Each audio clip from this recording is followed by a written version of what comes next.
Looking back now, I should have seen it coming. The signs were there all along, in my mother's tight-lipped disappointment whenever I mentioned my business classes, in my father's lectures about real careers over dinner, in the way they showcased my cousin Michael's medical school acceptance letter in the living room while my business school honors gathered dust in a drawer.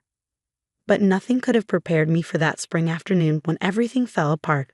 I remember every detail of that day. The cherry blossoms were in full bloom outside our family home, their delicate pink petals drifting across our perfectly manicured lawn.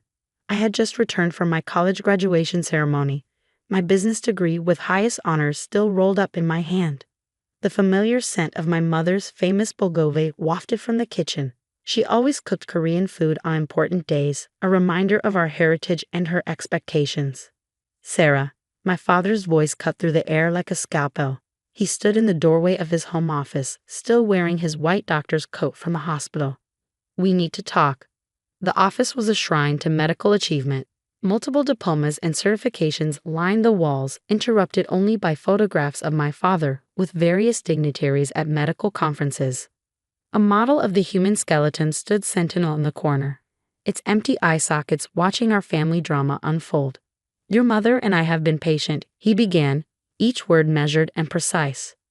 "We gave you 4 years to come to your senses about this business degree." He spat out the words like they tasted bitter. "But now it's time to grow up. We've arranged for you to take the MCAT next month. With some intensive studying, you can still apply for medical school this cycle." I gripped my diploma tighter, the paper crinkling under my fingers. "Dad, I'm not becoming a doctor. I have a job lined up with Anderson Consulting. They're one of the top healthcare consulting firms in the country." A consultant. My mother appeared in the doorway, her face twisted with disgust. "You want to be one of those people who tell real doctors how to do their jobs." "I want to help improve healthcare systems," I tried to explain. "Make hospitals more efficient, help more patients get better care." "Enough." My father slammed his hand on the desk. "No daughter of mine will waste her life pushing papers. You're a Kim. Your grandfather was a doctor. I'm a doctor. Your cousin Michael is becoming a doctor. This is our legacy." "It's your legacy, Dad, not mine." The silence that followed was deafening. My mother's hands trembled as she gripped her apron. My father's face had turned an alarming shade of red. "Then perhaps you should find a new family to disappoint." His voice was cold, clinical. "If you won't uphold the Kim family tradition, you are no longer welcome in this house." "You can't be serious." But looking at their faces, I knew they were. "Mom?" She turned away, wiping her eyes. "Listen to your father, Sarah. Medicine is everything to this family. Without it, what are we?" "I'm your daughter," I whispered. "Isn't that enough?" My father opened his desk drawer and pulled out an envelope. "Here's $100. Take it and leave. When you're ready to apologize and apply to medical school, you can come back." I stared at the envelope, memories flooding my mind. All the times I'd helped organize patient files at their private practice during summer breaks. The nights I'd spent researching healthcare management innovations, dreaming of ways to modernize their outdated systems. The pride in my voice when I told people my parents ran Kim Family Medical Center, one of the most respected private hospitals in the city. None of it mattered. To them, I was just another failed dream. I reached into my wallet and pulled out the $27 I had left from my graduation dinner, placed it on top of the $100 they'd given me. $127. That's my starting capital. Remember this moment because one day you'll regret choosing your legacy over your daughter. My father scoffed. Big words from someone who can't even write a prescription. I turned and walked out of that office, out of that house, leaving behind everything I'd ever known. In my pocket, my phone buzzed with a message from Anderson Consulting. "Excited to have you join us next month. Your insights into healthcare systems are exactly what we're looking for." They had no idea how personal my mission to transform healthcare had just become. I spent that night in a cheap motel, using precious dollars from my $127 fund. As I lay on the lumpy mattress, staring at the water-stained ceiling, I made myself a promise. I would build something bigger than Kim Family Medical Center, something that would change not just one hospital, but the entire healthcare system. And when I succeeded, I would make sure my parents remembered exactly why they lost their daughter. The next morning, I walked into a local bank and opened a business account with $100 of my remaining money. The teller looked at me skeptically as I filled out the paperwork, probably wondering what kind of business I could possibly start with such a small amount. "Name of business?" she asked, fingers hovering over her keyboard. I thought for a moment, then smiled. "Phoenix Healthcare Solutions." Phoenix, like the bird that rises from the ashes, exactly like that. Over the next few weeks, I threw myself into my role at Anderson Consulting. During the day, I analyzed healthcare systems, identified inefficiencies, and proposed solutions that saved hospitals millions. At night, I built Phoenix Healthcare Solutions, starting with a simple website and business cards I designed myself. My first client came through pure chance. At a coffee shop near Anderson's offices, I overheard two doctors complaining about their struggling private practice. Without thinking, I turned around and introduced myself. "Your problem isn't your medical care," I told them after listening to their issues. "It's your systems. You're losing 30% of your potential revenue through inefficient billing practices and scheduling gaps." They looked skeptical, but desperate enough to listen. I offered to fix their systems for a small fee plus 10% of any revenue increases for the first year. They agreed, probably assuming they had nothing to lose. Within 3 months, their practice's revenue had doubled. Word spread quickly through the medical community. Soon, I was juggling my day job with an increasing number of private clients. My tiny motel room became my office, its walls covered with flowcharts and system analyses. 6 months after being kicked out, I had saved enough to rent a small office space. A year later, Phoenix Healthcare Solutions had 10 employees and was managing systems for 15 medical practices. I never told my clients about my parents or Kim Family Medical Center. In fact, I rarely used my full name, going by Sarah P. for Phoenix in all business dealings, but I kept tabs on my family's hospital through industry news and gossip. They were struggling, though they'd never admit it. The healthcare landscape was changing, becoming more corporate, more efficient. Private hospitals like theirs were being squeezed by larger healthcare groups with better systems and more resources. I could have helped them. I knew exactly how to modernize their operations, how to make them competitive in the new healthcare economy. But they had made their choice, and I was making mine. By my 3rd year, Phoenix Healthcare Solutions had expanded beyond simple consulting. We were buying struggling practices, modernizing them, and either selling them for profit or incorporating them into our growing network. Each acquisition taught me more about the industry, about the complex dance of healthcare politics and economics. I hired the best talent I could find, doctors who understood both medicine and business, tech experts who could build cutting-edge medical systems, lawyers who specialize in healthcare regulations. Together, we were building something revolutionary, a healthcare group that combined medical excellence with business efficiency. The irony wasn't lost on me. In rejecting my parents' dream of becoming a doctor, I had ended up deeper in the medical world than they could have imagined. But I was doing it my way, proving that there was more than one path to improving healthcare. 5 years after being kicked out, Phoenix Healthcare Solutions had become Phoenix Medical Group, a billion-dollar corporation that owned 30 hospitals across the country. We were known for turning around struggling facilities, for introducing innovative systems that improved both patient care and profitability. I had an apartment in the city's most exclusive building, a corner office with a view of the skyline, and more money than I could spend in 10 lifetimes. But I still kept that initial bank receipt for my $100 deposit in my wallet, a reminder of where I started. And then, on a crisp autumn morning, my assistant walked into my office with news that made my heart stop. "Miss Phoenix? Kim Family Medical Center just filed for bankruptcy protection. They're looking for buyers." I picked up the report she brought, my hands steady despite the emotions churning inside me. The numbers told a familiar story. Declining revenues, mounting debts, outdated systems. Everything I had warned them about, everything I could have prevented. "Should I add them to the potential acquisitions list?" my assistant asked. I looked out my office window at the city below, at the empire I'd built from $127 and spite. "No," I said finally, "this one's personal. Set up a meeting with their board. It's time for Sarah Kim to come home." What I didn't know then was that my parents' hospital was just the beginning. The real battle, and the real revenge, was still to come. The next morning, as I prepared for the board meeting that would begin my takeover of Kim Family Medical Center, I couldn't help but remember my father's words. Big words from someone who can't even write a prescription. He was right. I couldn't write prescriptions, but I could sign checks that would decide the fate of his beloved hospital. And that was just the start of what I could do. Part 2. The return. The Kim Family Medical Center looked smaller than I remembered. The building that once loomed large in my childhood memories now seemed tired, its once gleaming facade dulled by time and neglect. The state-of-the-art facility sign was faded, its letters peeling, a perfect metaphor for the hospital's current state. I adjusted my Armani suit, a power move that cost more than the $127 I'd left with 5 years ago. My heels clicked against the marble floor of the lobby as I walked toward the boardroom, each step echoing with purpose. The security guard did a double take as I passed. Perhaps he remembered the teenage girl who used to help file papers during summer breaks. Ms. Phoenix? My assistant Lisa appeared at my elbow. The board is waiting. Your parents are already inside. I paused, checking my reflection in a nearby window. I looked different now, sharper, harder, successful in a way that would have been impossible to imagine 5 years ago. Have they been told who's coming?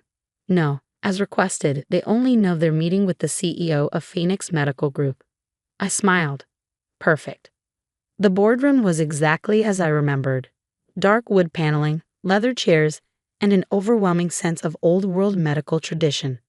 The kind of room where important men made important decisions about other people's lives. Now it would witness something entirely different. My father sat at the head of the table, still wearing his white coat like armor. My mother sat beside him, her face lined with worry she couldn't quite hide. The other board members, mostly old family friends and colleagues, filled the remaining seats. All of them had watched me grow up. None of them recognized me now. Thank you all for meeting today. I began, my voice steady and professional. I'm Sarah Phoenix, CEO of Phoenix Medical Group. The silence that followed my introduction was absolute. I watched the recognition dawn in their eyes. First confusion, then disbelief, finally understanding. My father's face had gone pale, his hands gripping the armrests of his chair so tightly his knuckles turned white. Sarah? My mother's voice was barely a whisper. Sarah Kim. Actually, it's Sarah Phoenix now, legally changed. I moved to the front of the room, plugging my laptop into the projector. Shall we discuss the future of Kim Family Medical Center? This is ridiculous. My father finally found his voice, standing up abruptly. We called this meeting to speak with Phoenix Medical Group's CEO about a potential acquisition, not. And you are speaking with Phoenix Medical Group's CEO. I cut him off smoothly, pulling up our company's latest financial reports. Now let's talk about your hospital's $17 million debt, your outdated systems, and your declining patient satisfaction scores. He sputtered, you can't possibly own a billion-dollar medical group? I finished for him. The same group that's been buying up struggling hospitals across the country. The one that's revolutionizing healthcare management? I clicked to the next slide, showing Phoenix Medical Group's current holdings. I think you'll find I can, and I do. Dr. Park, one of the senior board members, leaned forward adjusting his glasses. Sarah, you built all this? Remember when I said I wanted to improve healthcare systems? I looked directly at my parents. This is what I meant. Phoenix Medical Group owns 30 hospitals, all running at peak efficiency. We've increased patient care quality while reducing costs. Everything I tried to tell you about 5 years ago, I've proven it works. The board members exchanged glances. They knew the numbers. Kim Family Medical Center was months away from complete collapse. Phoenix Medical Group was their best hope for survival. My father stood up again, his face flushed. We'll find another buyer. Will you? I pulled up another slide. Your debt is held by Sterling Financial. Would you like to know who owns the controlling interest in Sterling? I paused, letting the implications sink in. I've spent 5 years building a safety net around this hospital, making sure that when it finally failed, and we all knew it would, I would be the only viable option. You planned this? My mother's voice cracked. All this time? No, Mother. You and Dad planned this the day you chose your precious medical legacy over your daughter. I kept my voice level, professional, even as years of hurt threatened to surface. I just made sure I'd be in a position to pick up the pieces. The next hour was a blur of numbers, projections, and terms. I laid out Phoenix Medical Group's offer. We would assume all debt, modernize the facilities, and retain most of the staff. The hospital would keep its name, but management would be completely restructured. And the current leadership? Dr. Park asked carefully, glancing at my father. Dr. Kim will be offered a position as a senior physician, focusing solely on patient care. I met my father's glare steadily. All administrative duties will be handled by Phoenix Medical Group's management team. The message was clear. He would lose all control over the hospital he built. You can't do this, he said, but his voice had lost its authority. This hospital is my life's work. No, father, this hospital was your dream. Now it's my reality. I stood up, gathering my materials. The offer expires in 48 hours. I suggest you consider it carefully. Without Phoenix Medical Group, Kim Family Medical Center will be bankrupt within 3 months. I turned to leave, then paused at the door. Oh, and one more thing. I pulled out my wallet and removed 2 worn bills. The same $127 I'd left with 5 years ago. Placed them on the table. I believe this belongs to you. Consider it my final repayment for choosing business over medicine. The walk back to my car was surreal. Through the hospital windows, I could see staff going about their duties, unaware that their entire world was about to change. In the parking lot, I passed my old parking spot, reserved for Dr. Kim, where I used to wait for rides home after helping out at the hospital. Lisa was waiting by the car. How did it go? Exactly as expected. I slid into the back seat, finally allowing myself to feel the weight of what had just happened. Have legal ready the paperwork. They'll sign. You seem very confident. They don't have a choice. I looked back at the hospital, remembering all the dreams and disappointments it held. And neither do I.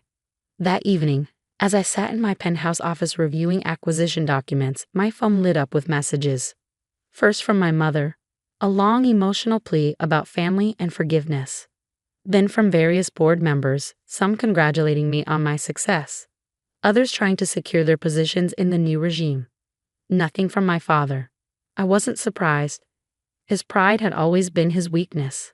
The same pride that had made him throw away his daughter over a career choice would now cost him his hospital. Just before midnight, my security team alerted me to a visitor in the lobby. Through the security feed, I watched my father pace back and forth, still in his white coat, looking older than I'd ever seen him. Should we send him up? The security guard asked. I considered it for a long moment. Part of me wanted to make him wait, to let him feel the same helplessness I felt that night 5 years ago. But I was no longer that wounded girl with $127 to her name. I was Sarah Phoenix, CEO of a billion-dollar corporation. Send him up. The elevator ride must have felt eternal for him. When he finally stepped into my office, his eyes widened at the view, at the obvious signs of success surrounding his disappointing daughter. Nice office, he said stiffly. Better than a garage, I suppose. I gestured to a chair. Would you like to sit? He remained standing, his doctor's posture perfect even now.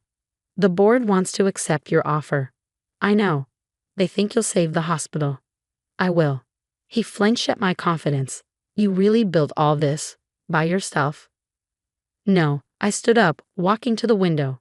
I built it with the help of people who believed in me, people who saw that there's more than one way to help patients, people who didn't let their pride blind them to innovation.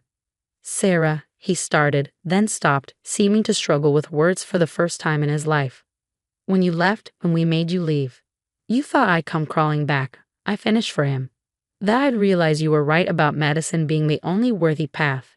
Instead, I built something bigger than you ever imagined possible. I was wrong, he said finally, the words seeming to physically pain him. I turned to face him, really looked at him for the first time in 5 years. The great Dr. Kim, the man who had loomed so large in my childhood, now seemed small in my massive office. Yes, you were. I picked up the acquisition contract from my desk. Sign this, and Kim Family Medical Center will survive. Fight me, and I'll let it collapse. Either way, I win. His hand shook slightly as he took the contract. Will you at least keep the Kim name? The hospital name stays. But make no mistake, from the moment you sign this, it's no longer yours. Everything you built, everything you dreamed of passing on to a doctor in the family, becomes part of Phoenix Medical Group. He nodded slowly, the fight finally leaving him. May I borrow a pen? I handed him my fountain pen. A Mont Blanc that cost more than that first $100 he'd given me to leave. He signed without reading, a broken man accepting defeat. As he turned to leave, he paused at the door. For what it's worth, I'm proud of what you've built, even if it's not what I wanted for you. Thank you, I said quietly, but I didn't build it for your pride. After he left, I stood at my window for a long time, watching the city lights twinkle below. Somewhere out there was a small motel room where a scared young woman had once promised herself she'd prove everyone wrong. A cheap bank branch where $100 had become the seed of an empire. A coffee shop where a chance conversation had launched a revolution. I pulled out my phone and dialed Lisa. Schedule a full audit of Kim Family Medical Center for next week. I want to know everything, every outdated system, every inefficiency, every opportunity for improvement. Of course, and Dr. Kim. I thought about my father's defeated expression as he signed away his life's work. Give him an office on the 4th floor. No administrative access, just a standard physician's privileges. Let him keep his white coat and his pride. That's all he has left now. But the story wasn't over. Taking over Kim Family Medical Center was just the beginning. Because in those 5 years of building Phoenix Medical Group, I discovered something bigger than revenge. I found a mission. The healthcare system was broken, not just in my parents' hospital but everywhere, and I was just getting started fixing it. The real question was, how far would I go to change everything they thought they knew about medicine? Part 3. The Revolution. The audit of Kim Family Medical Center was worse than I expected. 5 years of stubbornly clinging to outdated methods had left the hospital in shambles.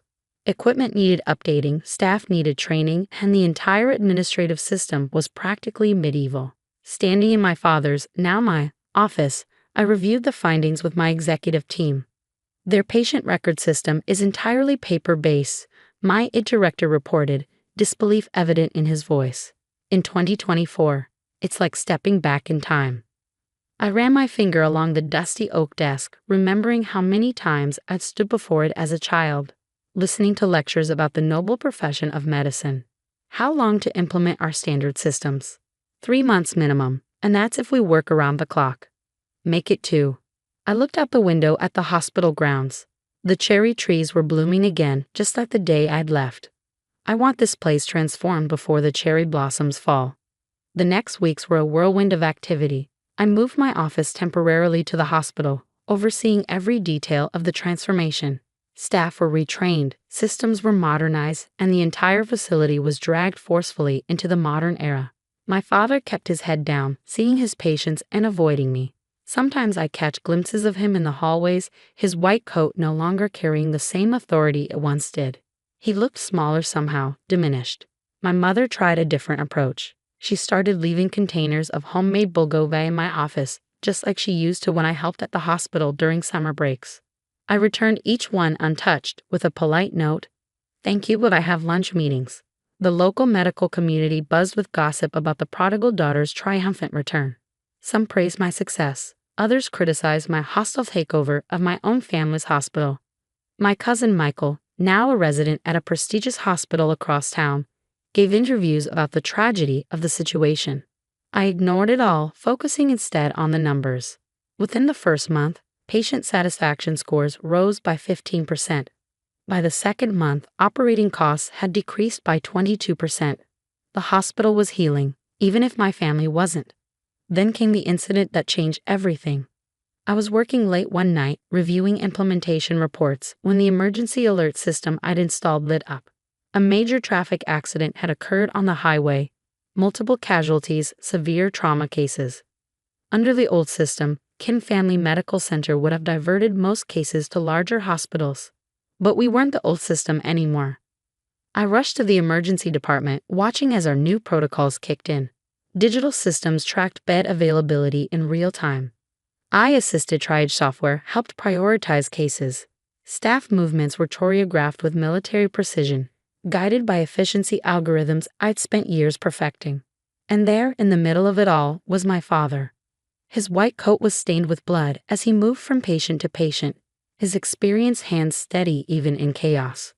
For the first time, I saw him truly seeing our new systems in action, how they supported rather than replaced medical expertise, how they helped doctors save more lives. Hours later, when the crisis had passed, he found me in my office.